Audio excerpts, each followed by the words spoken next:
தோன்றட்டும் செந்தமிழ் சமூகம், இது தமிழர் யுகம்.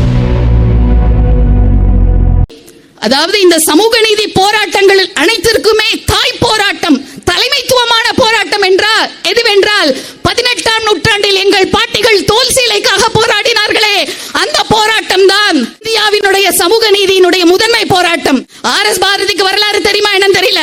அவர் சொல்றாரு, இந்த பட்டியலின பெண்களுக்கு ஜாக்கெட் போட்டு விட்டது நாங்க தான் அப்படின்றாரு. இந்த போராட்டம் நடந்தது 18ஆம் நூற்றாண்டில் நடந்தது. இந்த திராவிட இயக்கம் தோன்றது 19ஆம் நூற்றாண்டுல. அப்ப இவங்க என்ன பண்றாங்க? தோல் சீலை போராட்டத்தை திருடுறாங்க. சரி, நீ திருடுற, அதுல என்ன பண்ணணும்? தமிழ் தேசியவாதி, தமிழர்களுக்காக போராடுற அண்ணன் சீமான் அவர்களை கோக்கணும்.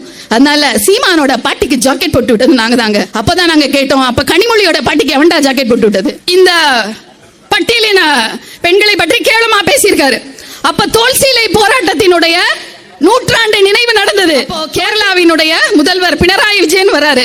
இவங்க எல்லாம் அப்படியே சீனை போட்டுட்டு, இவங்க தான் சமூக நீதியோட பிராண்ட்ல எல்லாம் சீனை போட்டு அந்த நிகழ்ச்சியை முடிச்சிட்டாங்க. ஸ்டாலின் இருந்த இடத்தில் எங்கள் அண்ணன் சீமான் இருந்திருந்தால் பினராயி விஜயனை கூப்பிட்டு, நாயர்களும் நம்பூதிரிகளும் தானடா நாடார் பெண்கள் புலையர் பெண்கள் கிட்ட வந்து தோல் சீலை போட வேண்டாம் சொன்னது. மலையாள மூதாதையர்கள் தமிழ் பெண்களிடம் மன்னிப்பு கேட்கிறோம் அப்படின்ற வாசகத்தை அண்ணன் பினராயி விஜயன் வாயில் இருந்து கூற வைத்திருப்பார். அவன் தான் செந்தமிழன் சீமான். இது நடக்கும். செந்தமிழன் சீமான் ஆட்சிக்கு வரும்போது மலையாளிகள் தமிழ் பெண்களிடம் மன்னிப்பு கேட்பார்கள்.